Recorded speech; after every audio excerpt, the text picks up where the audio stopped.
Good afternoon, students. Our next topic for gross anatomy is gross anatomy of inguinal ligament. So, in the inguinal ligament, the first point which we are going to discuss will be the definition. The definition of the inguinal ligament is, it is the lowermost portion of the aponeurosis of external oblique muscle, where my finger is there. The lowermost portion of the aponeurosis of the external oblique muscle will be folded. It is a thickened margin. Remember, in the morning we had discussed it is a thickened margin. So, lowermost portion of aponeurosis of external oblique muscle, which is a thickened margin, is folded backwards on itself. It is folded backwards, so it will have a grooved upper surface. And this grooved upper surface here, with its folded thickened posterior margin, will form the inguinal ligament. So, in short, the definition of inguinal ligament will be the lowermost border of the external oblique aponeurosis, which is very thickened. It is thickened and folded posteriorly, which will form the inguinal ligament. That is the definition of inguinal ligament. Now please come on this side. This is the definition of inguinal ligament. Then the next point will be attachments. What will be the attachments of inguinal ligament?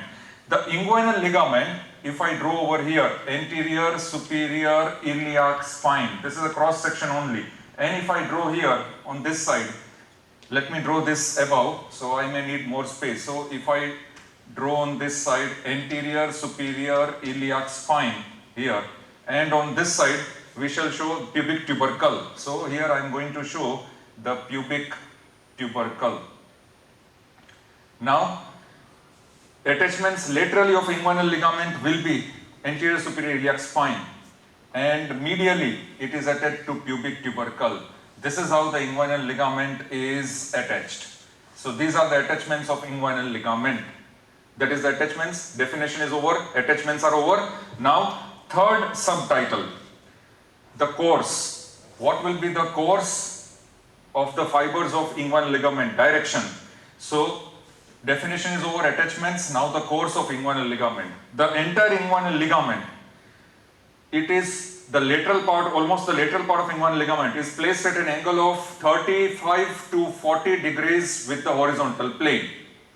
So the lateral part of the inguinal ligament will be at an angle of 35 to 40 degrees with the horizontal plane.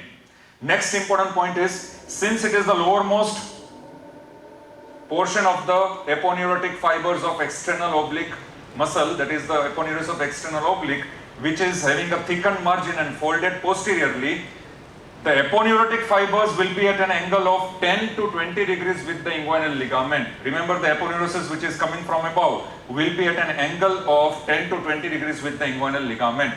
And similarly, this entire inguinal ligament will have a slight convexity inferiorly. So this inguinal ligament, if you need to show, it will have a convex inferior border because of the traction of fasciolata, which is attached at its lower border of inguinal ligament.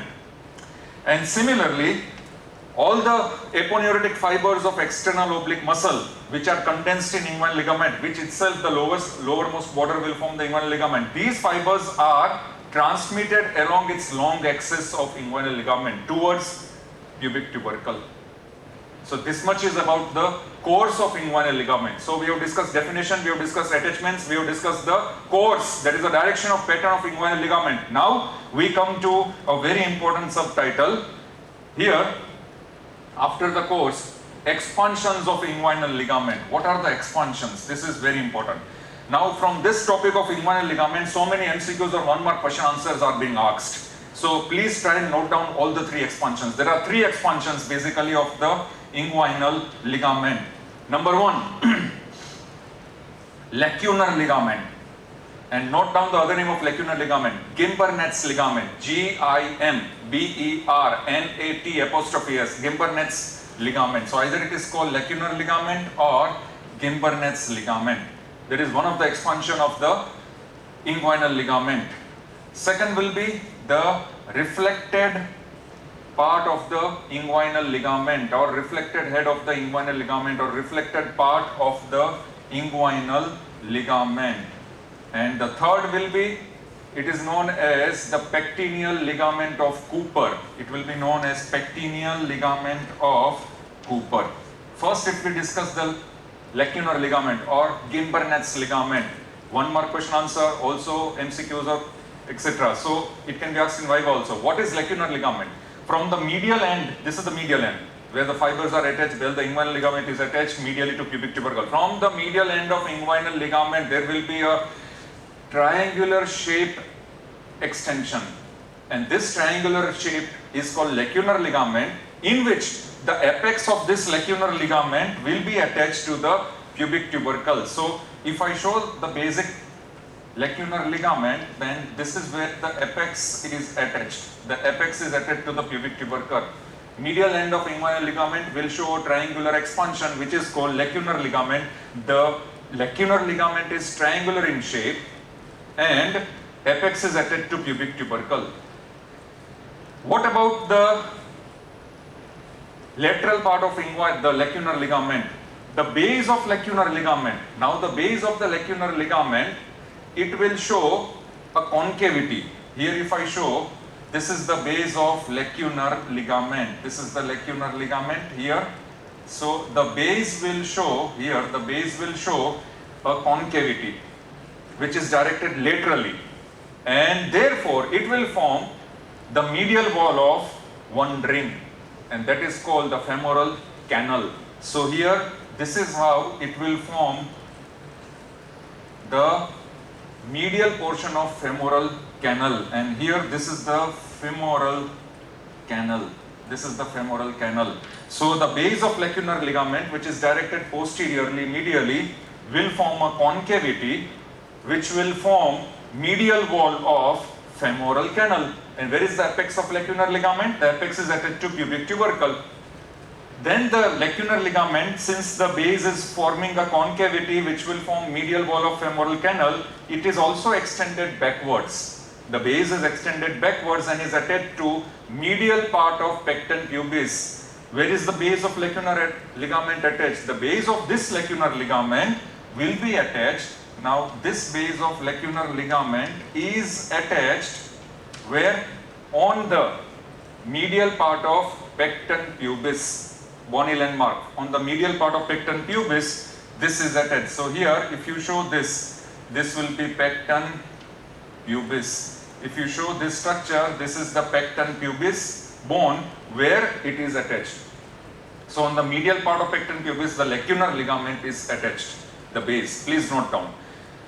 This much is about lacunar ligament. So in short, lacunar ligament or Gimbertner's ligament is nothing but the medial extension of inguinal ligament, and its shape as we have discussed. And its attachment, it is attached on the medial part of pecten pubis. Now, after lacunar ligament, that is Gimbertner's ligament, the second expansion will be reflected part of inguinal ligament. In order to understand reflected part of inguinal ligament, more medially we'll understand this structure. This is pubic tubercle. Then just medial to pubic tubercle, this is the bony landmark of pubic tubercle. Medial to it, this structure will be the pubic, that is crest. This will be known as the pubic crest. And then over here, this will be the pubic symphysis. This structure is pubic crest. So medial to pubic tubercle is pubic crest. This much we are well aware of. This is the osteology of the hip bone, which we have studied the bony landmarks. So these are the bony landmarks of the osteology of the hip bone. So pubic crest is medial to pubic tubercle. Now situated on the pubic crest, once again note down very carefully, there will be the lowermost aponeurotic fibers of external oblique aponeurosis. And that lowermost aponeurotic fibers of external oblique aponeurosis, at this point where my finger is there, just above the level of pubic crest, there will be a triangular perforation, triangular opening in those aponeurotic fibers. And that triangular opening, if I show that triangular opening in this way, this triangular shaped opening is superficial inguinal ring. In the morning I had referred to this. So a triangular shaped opening in the lowermost fibers of external oblique aponeurosis situated above the pubic crest is called superficial inguinal ring. That opening is called superficial inguinal ring. Be very clear. Now the anatomy of superficial inguinal ring, it has two crura, two margins, two crura. This crura is called superior crura, medial most, and laterally this is the inferior crura. So therefore, here, if you mark it properly, this will be the superior crus, singular, and this is inferior crus, singular. So therefore, this superficial inguinal ring is triangular, so medially, this is medially. So medially, it is bounded by superior crus, which is attached to symphysis pubis, pubic symphysis. And laterally, this is lateral boundary. Laterally, it is bounded by inferior crus, which is attached to pubic tubercle. So this inferior crus is attached to pubic tubercle. And what about the base of this opening? Since it is triangular shaped opening, the base is on pubic crest, bony landmark. The base is on pubic crest. So this much is superficial inguinal ring. Now, just mark the crus. This is the inferior crus, and over here, this is the superior crus, both the crura. Some fibers are reflected back from inferior crus. From inferior crus, some fibers of inguinal ligament will be reflected backwards in this way, behind. And these fibers, then these fibers are reflected posteriorly and backwards in front of conjoint tendon. Conjoint tendon later on I will deal, but these fibers, the reflected part of inguinal ligament, as they are moving posteriorly and medially, going posteriorly and medially, that is backwards and medially, in front of conjoint tendon, and they will join with linea alba. And remember, in the morning I discussed linea alba, that is a median fibrous band extending from xiphoid process till pubic symphysis. So these fibers are joining, these fibers will join the linea alba. And as these fibers of reflected part of inguinal ligament are joining linea alba, they will be continuous with the similar fibers of opposite side. So they will be continuous with similar fibers of opposite side. Very clear. So this is about reflected part of inguinal ligament. Be very clear, do not complicate. It is very simple. Reflected part of inguinal ligament, fibers of inguinal ligament from the inferior crus of superficial inguinal ring, directed backwards and medially towards the linea alba it is attached, and from where it will interlace, join, mix with the fibers of opposite side. So that is reflected part of inguinal ligament. So this structure here is the reflected part of inguinal ligament, second expansion of inguinal ligament. Third expansion of inguinal ligament, pectineal ligament of Cooper. Now what is pectineal ligament of Cooper? It is from the base of lacunar ligament. Remember, this was the lacunar ligament which we had explained previously. From the base of lacunar ligament, there will be a fibrous extension going posteriorly and upwards, and that fibrous extension, now here if I extend it from the base of lacunar ligament posteriorly and upwards, going towards iliopubic eminence. So here there will be a bony landmark, iliopubic eminence, and this fibrous extension which will cover the remaining part of pecten pubis, and it will also be attached to iliopubic eminence. So pecten pubis and iliopubic eminence, that much fibrous extension from the base of lacunar ligament is called pectineal ligament of Cooper. So here we can mark this as pectineal ligament of Cooper. Very simple. So it is a fibrous extension from the base of lacunar ligament covering the remaining part of pecten pubis till iliopubic eminence. So here these are the three expansions of the inguinal ligament. Now we come to another point. We have finished definition, we have finished attachments, we have finished course, we have finished the expansions. Now we come to the attachments of inguinal ligament. Attachments. What are the structures which are attached on inguinal ligament? This is also a very important topic. The structures that are attached to inguinal ligament are from two parts. One, from the grooved upper surface, this upper surface is grooved, and two, from the lower surface. So first we finish the lower surface. Remember, I told you that lower surface of inguinal ligament, this is slightly curved with convexity directed down towards the thigh. So base attached on the lower margin or the lower surface of inguinal ligament is fascia lata. So here you can mark this as attachment of fascia lata on the lower surface of inguinal ligament. That is why it is convex directed downwards, convexity directed downwards. So lower margin provides attachment to fascia lata. Superior margin, upper surface, it is a grooved surface, but it will provide attachment to the important muscles. And what are they? It will provide attachment to upper surface. Remember, here if I draw from the lateral 2/3, now this much is lateral 2/3, from the lateral 2/3, it will provide origin of internal oblique muscle. So this is the origin of internal oblique muscle. Number 1, internal oblique muscle from the lateral 2/3 of upper surface. From lateral 1/3 of upper surface. Now from the lateral 1/3 of upper surface, blue color I am going to show. From the lateral 1/3 of upper surface, here you can show this as origin of transversus abdominis muscle. So this much will be the origin of transversus abdominis muscle. But remember, it is lateral 1/3. From the middle 1/3 of upper surface, fibers of cremaster muscle. And here, this you can show this as the fibers of cremaster muscle. So here you can mention this as cremaster muscle. And remember, cremaster muscle from the middle 1/3 of the upper surface of inguinal ligament. But these cremaster fibers are nothing but some of the detached fibers from middle 1/3 of the inguinal ligament, detached fibers of internal oblique. So cremaster muscle is nothing but some of the detached fibers of internal oblique muscle. But basically this cremaster muscle is located where? On the upper surface, middle 1/3. So upper surface, middle 1/3 of inguinal ligament provides attachment to fibers of cremaster muscle, because the fibers of cremaster muscle are the detached fibers from internal oblique muscle. So these three muscles are taking origin from upper surface of inguinal ligament. These are the structures which are attached to inguinal ligament. Very clear?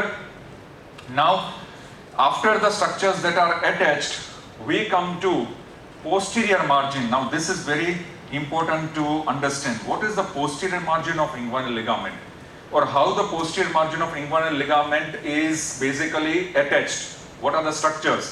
That is very interesting. So in the posterior margin, now supposing I create some space, the posterior margin of inguinal ligament is divided into 3 different zones. Remember, we are going to divide the posterior margin of inguinal ligament into 3 different zones. We start from lateral to medial. So remember, this is just the posterior margin of inguinal ligament. So 3 zones. The first zone will be from lateral side. Now this zone is lateral to femoral sheath. So if we draw the femoral sheath, then here we will draw this as the femoral sheath. This is the femoral sheath, and these are the compartments. So the posterior margin of the inguinal ligament is divided into 3 zones. Number 1, this is the first zone, and this first zone is lateral to femoral sheath. Second zone of the posterior margin of inguinal ligament will be in front of femoral sheath. So this much is the second zone. And third zone will be medial to femoral sheath. So this is the third zone, which is medial to femoral sheath. That is medial, this is lateral.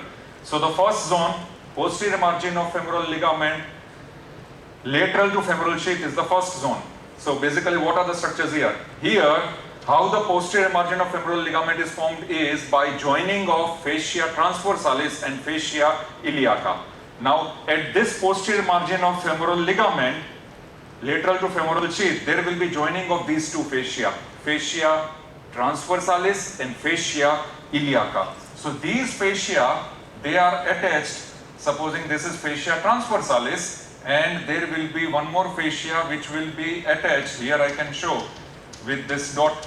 So fascia iliaca. These 2 fascia will be attached posteriorly on the posterior margin of the femoral ligament. So this border is called the attached border of, attachment of, or attached border of fascia transversalis and fascia iliaca on the posterior margin of femoral inguinal ligament, not femoral but inguinal ligament, lateral to femoral sheath. So posterior margin of inguinal ligament, these 2 fascia are attached. Now across the route of attachment of these 2 fascia, one artery will be crossing laterally.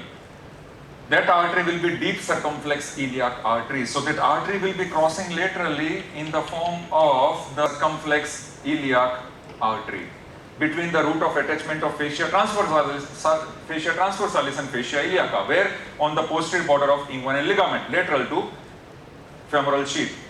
This much is regarding the posterior border of the inguinal ligament, and here let us be more specific. This itself is inguinal ligament, posterior border of inguinal ligament. Now coming to this side, in front of femoral sheath, the posterior border, once again the posterior border of inguinal ligament in front of femoral sheath, it will form, once again it is formed by two fascia, fascia transversalis, fascia iliaca, but here behind the posterior margin of inguinal ligament, these two fascia will pass inferiorly in the thigh in such a way that these fascia, as they pass inferiorly into the thigh, the two fascia will form anterior and posterior layers of femoral sheath.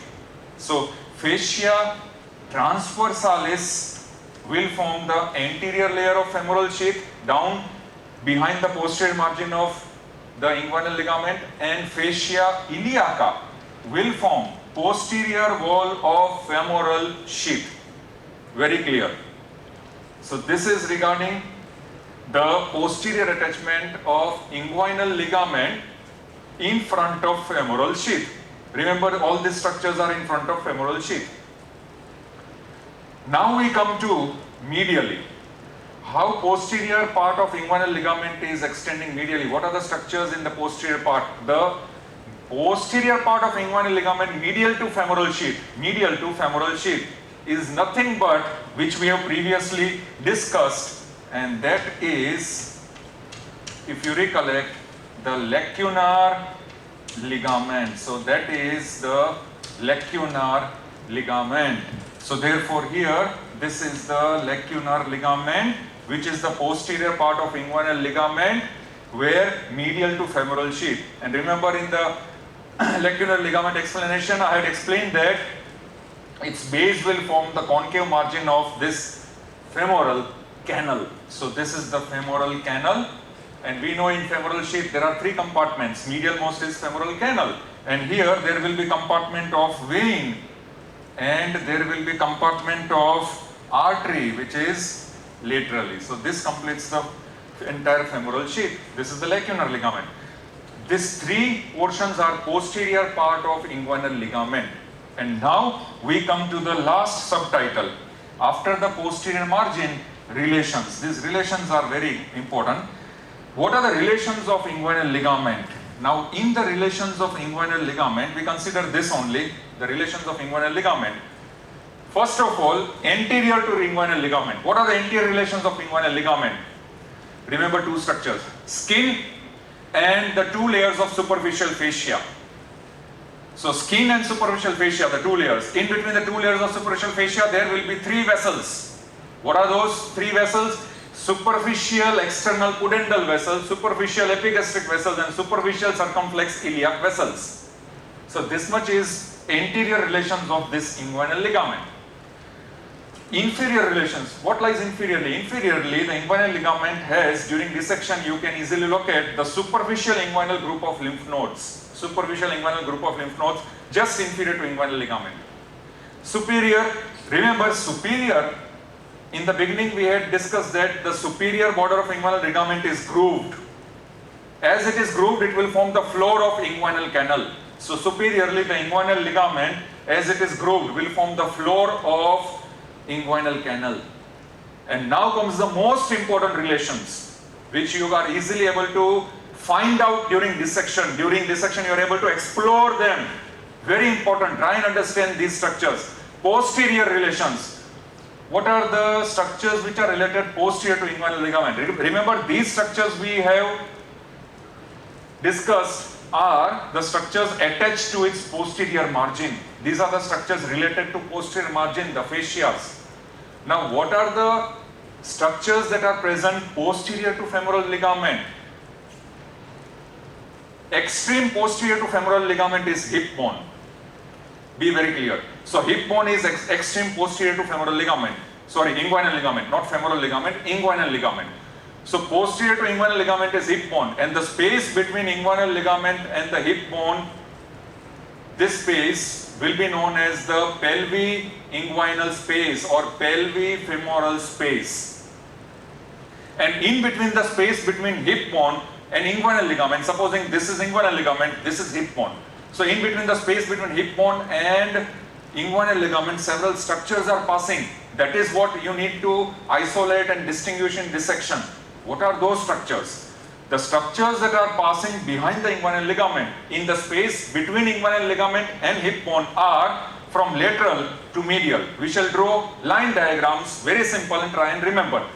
Number one, lateral to medial, first will be, if I draw this arrow, lateral femoral cutaneous nerve. So this is the lateral femoral cutaneous nerve. This is the first structure. Lateral to it, there will be one muscle, and that muscle, name of that muscle will be iliacus muscle. So here I put two arrows so I can show this as iliacus muscle. So let us name this as iliacus muscle, and we can even thicken this muscle. This is iliacus muscle. Lateral to iliacus muscle, there will be presence of femoral nerve. So there will be presence of another arrow I can show. This arrow will be femoral nerve. Lateral to femoral nerve, there will be presence of another muscle, that will be the tendon of psoas major muscle. So tendon of psoas major muscle will be located medial to the femoral nerve, and that will be here. Here you can show this as, this I can show it as tendon of psoas major muscle. The psoas major muscle medial to it. We are going from lateral to medial. First structure was lateral femoral cutaneous nerve. Next structure was the iliacus muscle. Then medial to it is the femoral nerve. And medial to femoral nerve will be the tendon of psoas major muscle. Now medial to tendon of psoas major muscle is femoral artery. Here we will show this as femoral artery, and we shall write down femoral artery. Along with femoral artery there is one nerve. Remember, there will be one nerve, femoral branch of genitofemoral nerve. So here also we can show along with femoral artery this nerve, which we shall name this as femoral branch of genitofemoral nerve. Now these two structures are lying same, femoral, genitofemoral nerve.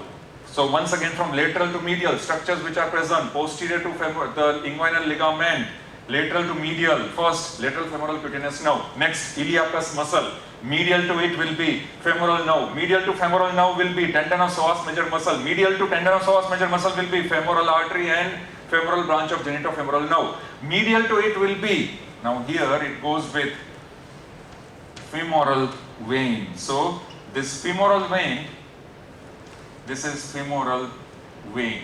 Medial to femoral artery and femoral branch of genitofemoral nerve is femoral vein. Again medial to femoral vein, what will be the structure? There will be lymphatics. Now this arrow I am showing in the form of lymphatics, and these lymphatics, they will pierce the femoral septum which is covering femoral canal. So these are the lymphatics which will pierce the femoral septum through the femoral canal and will communicate deep inguinal group of lymph nodes with that of external iliac group of lymph nodes. Remember this. Medial to femoral vein is these lymphatics which are piercing femoral septum, and medial to this lymphatics will be one muscle, origin of, now here goes the origin of pectineus muscle. So here there will be origin of pectineus muscle. These are the structures which are present posterior to inguinal ligament, lateral to medially. Lateral to medially, once again, lateral femoral cutaneous nerve, medial to it is iliacus muscle, medial to it is femoral nerve, medial to it is tendon of psoas major muscle, medial to it is femoral artery and femoral branch of genitofemoral nerve, medial to it is femoral vein, medial to it is the lymphatics piercing femoral septum, and those lymphatics are connecting deep inguinal group of lymph nodes with external iliac group of lymph nodes, and medial to it is origin of pectineus muscle. Please mark all these structures. So here we finish the relations of inguinal ligament. We have discussed all these points: definition of inguinal ligament, then attachments, then the course of inguinal ligament, then the three expansions of inguinal ligament, then what are the structures attached to inguinal ligament, then posterior margin of inguinal ligament, and relations of the structures around the inguinal ligament, particularly posterior to inguinal ligament. Thank you very much.